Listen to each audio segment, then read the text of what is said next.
चलिए, ब्रीथ के बारे में हमने बताया था कि ब्रीथ की परिधि बराबर 2 पाई आर। ठीक है, ब्रीथ का क्षेत्रफल पाई आर स्क्वायर और ब्रीथ का व्यास डायमीटर। ठीक है, ये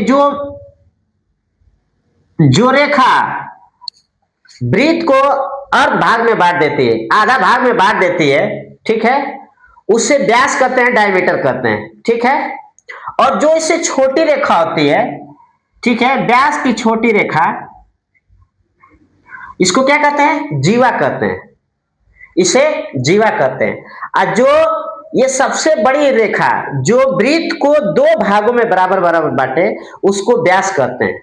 ठीक है, इसके बारे में तो आप समझ गए हैं, ये केंद्र है ब्रीथ का। ये क्या है? केंद्र है। केंद्र के बारे में समझ गए। ये जो गोलार्ध है, ये परिधि है, इसके बारे में समझ गए। इसका वैल्यू होता है 2 पाई आर।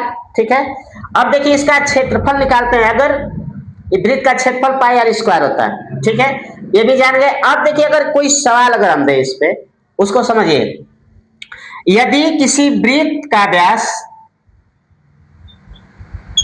यदि किसी ब्रीथ का व्यास 10 सेंटीमीटर हो, 10 सेंटीमीटर हो, तो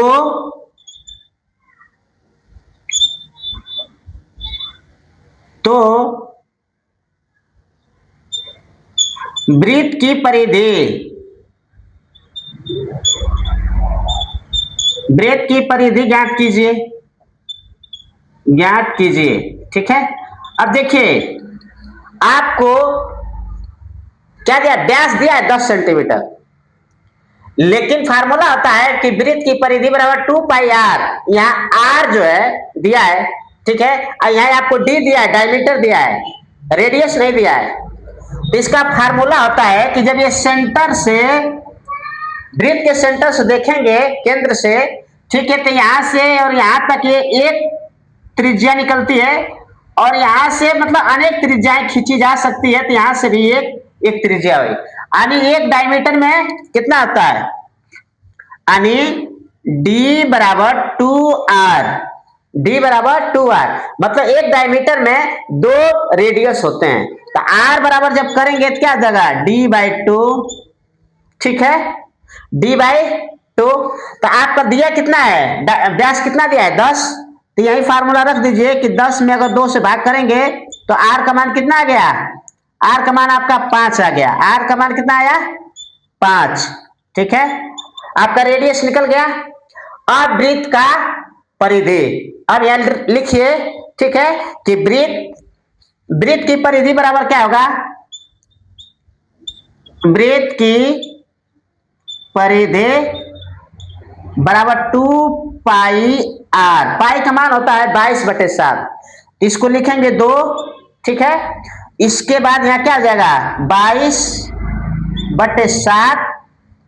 ठीक है, और गुणे कितना? 5। ऊपर से ऊपर गुणा कर लीजिए। ठीक है, गुणा करिए, कितना आ जाएगा?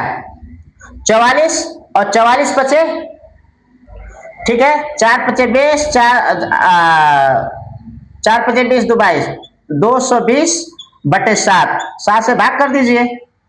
7 × 3 = 21, 7 × 3 = 21, 7 × 1 = 7, 7 × 4 = 28,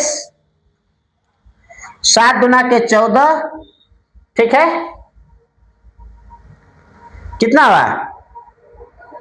7 × 3 = 21, 7 × 1 = 7, 7 × 4 = 28, 7 × 2 = 7 × 56।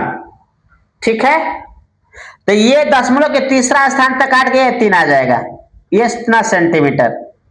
ठीक है, 31.43 सेंटीमीटर। ठीक है, ये ब्रीथ की परिधि हो गया। ठीक है, ये ब्रीथ का परिधि। अब निकालते हैं वृत्त का क्षेत्रफल। क्या निकालते हैं? वृत्त का क्षेत्रफल। अगर यही वृत्त का क्षेत्रफल निकालना हो, ठीक है, तो आपका व्यास दिया हुआ है, व्यास दिया हुआ है, ठीक है, कितना? 10। डी बराबर 10 सेंटीमीटर, ठीक है। तो आर का मान निकालना है, तो आर का मान तो आपको पता ही है कि डी बराबर 2r होता है, 2r, तो आर बराबर डी बाई 2, ठीक है। तो डी का मान रखें 10/2 इक्वल टू कितना आ जाएगा? 5, ठीक है। आर का मान इतना आ गया, ठीक है। अब वृत्त का क्षेत्रफल जब निकालेंगे तो क्या लिखेंगे कि वृत्त का क्षेत्रफल बराबर पाई आर स्क्वायर, ठीक है, पाई आर स्क्वायर। तो पाई का मान होता है 22/7 और आर का मान कितना है? 5, इसका स्क्वायर कर दीजिए, 25 हो जाएगा। तो 22 गुणे 25/7, ठीक है। इसका गुणा कर दीजिए, 25 गुना 50 को 0, कैरी 5, और 25 गुना 50 55, ठीक है। कितना हो जाएगा? इतना। अब 7 से भाग करिए, ठीक है। 7 सते 49, ठीक है।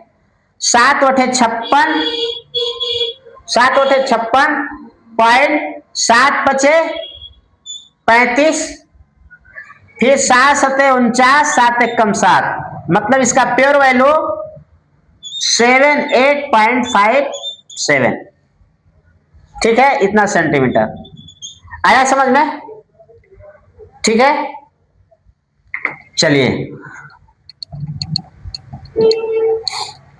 और इसी तरह